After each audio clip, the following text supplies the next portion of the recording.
అందరికీ నమస్కారం అండి. ఈరోజు ఒక మంచి మోటివేషనల్ వీడియోతో మీ ముందుకు వచ్చేసాను. Welcome back to our channel positive webs in Telugu. మిత్రమా, జీవితంలో నువ్వు సుఖంగా ఉండాలి అంటే ఈ యొక్క 3 విషయాలు తెలుసుకోవాలి. ఎప్పుడూ గుర్తుంచుకుంటే విజయం అనేది ఎప్పుడు నీకు గొప్పది కాదు, ఇక సాధించేవాడే కదా గొప్ప. ఇప్పుడు నువ్వు బాధపడటం గొప్ప కాదు, ఇక ఆ బాధను నువ్వు స్వయంగా తట్టుకొని ధైర్యంగా నిలబడే వాళ్ళే కదా ఇక్కడ గొప్ప. బాంధవ్యాలు అనేటివి అస్సలు గొప్పవి కాదు, కానీ వాటన్నిటినీ నిలబెట్టుకుంటున్నవాడే కదా ఎప్పటికైనా సరే గొప్పవాడుగా ఎదుగుతూ ఉంటాడు, గొప్పవాడు నిజంగా అవుతాడు. నీ జీవితానికి కృష్ణుడు నువ్వే, అలానే అర్జునుడు కూడా నువ్వే. ఆలోచన నీదే, ఆచరణ కూడా నీదే. నువ్వు ఎన్నుకున్న లక్ష్యమే నీ అంచనాలను, ఆలోచనల తాలూకా గమ్యం కావాలి కదా. ఈ విషయాన్ని మర్చిపోవద్దు. జీవితంలో నువ్వు సుఖంగా ఉండాలి అంటే, హాయిగా ఉండాలి అంటే ఈ 3 విషయాల్ని గుర్తుపెట్టుకో. అందులో మొదటిది, జరిగిన దాన్ని పూర్తిగా మర్చిపోవాలి. ఇక రెండవది జరుగుతున్న దాన్ని సరిగ్గా గమనించగలగాలి. ఇక మూడవది అంటారా, జరగబోయేదానికి నువ్వు ఎప్పుడూ సిద్ధంగా ఉండాలి. ఇక అచ్చుగా అప్పుడే కదా నీ జీవితం అనేది సుఖమయమవుతుంది. కావాలన్నా తిరిగి రానిది ఏంటి? గతం. అలానే నువ్వు వద్దనుకున్నా సరే మళ్ళీ మళ్ళీ వచ్చేది ఏంటి? మరణమే కదా. ఎంత ఉన్నా చాలనిది ధనం, ఖర్చు పెట్టినా సరే కొనలేనిది కదా విలువైన మంచి స్నేహం. నిజమే కదా మిత్రమా. గతం గురించి ఎప్పుడూ కూడా నువ్వు ఆలోచించకూడదు, ఎందుకంటే అప్పుడు నీకు కన్నీరు వస్తుంది. ఇక నువ్వు భవిష్యత్తు గురించి కూడా ఆలోచించకు, ఎందుకంటే భయం వస్తుంది కాబట్టి. చిరునవ్వుతో వర్తమానాన్ని హాయిగా ఆస్వాదించు. సంతోషం అనేది తప్పకుండా నీ సొంతమవుతుంది, నీ దగ్గరకు చేరుతుంది. ఇక ఈ జీవితంలో, అలానే ఈ ప్రపంచంలోనే ఏది కూడా ఇక్కడ శాశ్వతం కాదు. ఇక ఈ విషయం తెలుసుకున్నవాడు ఎప్పుడూ దేని గురించి కూడా దిగులు పడడు. ఇక కేవలం ఈ క్షణాన్ని మాత్రమే ఆనందంగా గడుపుతాడు. అసలు సహనం అంటే దండించే అధికారం ఉన్నా కూడా దండించకపోవడమే కదా. మరి ప్రేమ అంటే ఏంటి? ప్రేమ అంటే వదిలిపెట్టే అవకాశం ఉన్నా, అది వచ్చినా సరే కూడా ఒక్క క్షణం కూడా వదిలిపెట్టకుండా ఉండకపోవడమే. మరి వ్యక్తిత్వం అంటే చెడగొట్టే పరిస్థితులు ఉన్నా చెడిపోకుండా నువ్వు నీలా ఉండటమే. గుర్తుపెట్టుకో మిత్రమా ఈ విషయం. అసలు ఈ భూమిపై జీవితమే శాశ్వతం అనేది కానప్పుడు, జీవించేటప్పుడు జీవితంలో వచ్చే సమస్యలు కూడా శాశ్వతం కాదు కదా. ఇక అందుకే జీవితంలో ప్రతి క్షణాన్ని కూడా నువ్వు ఆనందంగా ఆస్వాదిస్తూ జీవించు. కొన్ని గొప్ప మాటలు కొందరు గొప్ప వ్యక్తులకు మాత్రమే చెప్పాలి. ఇక అప్పుడే ఆ మాటలకి అసలు సిసలైన అర్థం ఉంటుంది.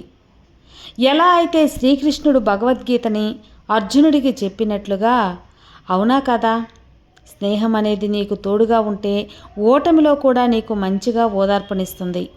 ఏ తోడు లేకపోతే పొందిన విజయం కూడా కొన్నిసార్లు నిన్ను వేధిస్తూ ఉంటుంది కదా. అవునా, అదే నిజమే. భరించే వాళ్ళని బరితెగించేవలా చేస్తుంది. ఊహకి అందని యుద్ధాలు ఎన్నో జరుగుతూ ఉంటాయి. ఈ విషయాన్ని మర్చిపోకుండా ఎలా ఉండేవారిని అలా ఉండనివ్వండి. ఎవరి జీవితాలు వారివి, ప్రశాంతంగా హాయిగా బ్రతకనివ్వండి. అనవసరంగా ఇతరుల జీవితాల్లోకి ఎప్పుడు కూడా తొంగి చూడకూడదు, లేదంటే విధ్వంసాలే చూస్తారు. మర్చిపోకు, జాగ్రత్త మిత్రమా. అతిగా నువ్వు ఆలోచిస్తూ ఎప్పుడు కూడా అసలు బాధపడకూడదు. ఏం జరిగినా సరే నువ్వు ఎప్పుడు కూడా హాయిగా ప్రశాంతంగా ఉండటం నేర్చుకో. పరిస్థితులు ఎప్పుడూ వస్తూనే ఉంటాయి, పోతూనే ఉంటాయి. ఇక మనకు రానిదల్లా ప్రశాంతతే కదా. అది వచ్చినప్పుడే దాన్ని పట్టుకోండి, దాన్ని మీతో పాటే ఉండనివ్వండి.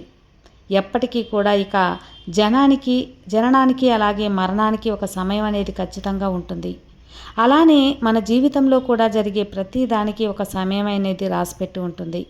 ఇక అది నీకు రానిదే నువ్వు ఎంత ఆరాటపడినా, ఎంత పోరాడినా ప్రయోజనం అనేది ఆవగించగలిగినంత కూడా ఉండదు. అయితే ఈ ప్రయత్నాన్ని మాత్రం ఎప్పటికీ కూడా ఆపకూడదు.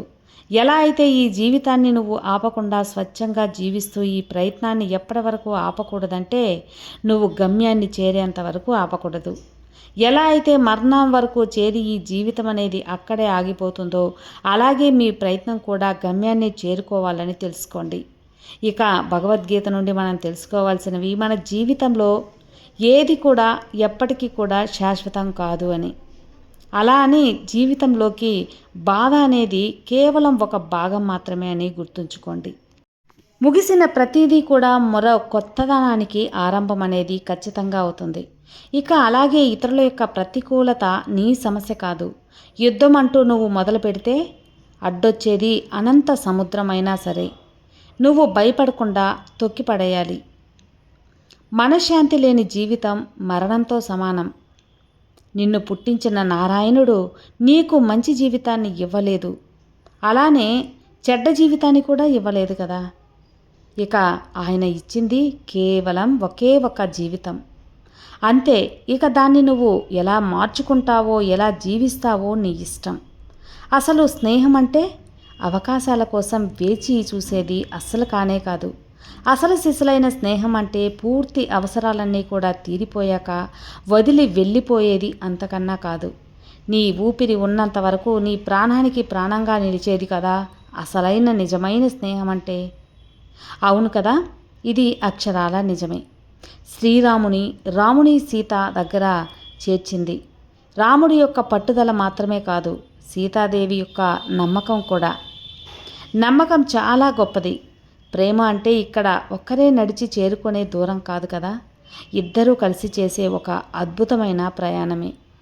ప్రేమ అంటే ఈ విషయాన్ని నువ్వు అస్సలు మర్చిపోకు.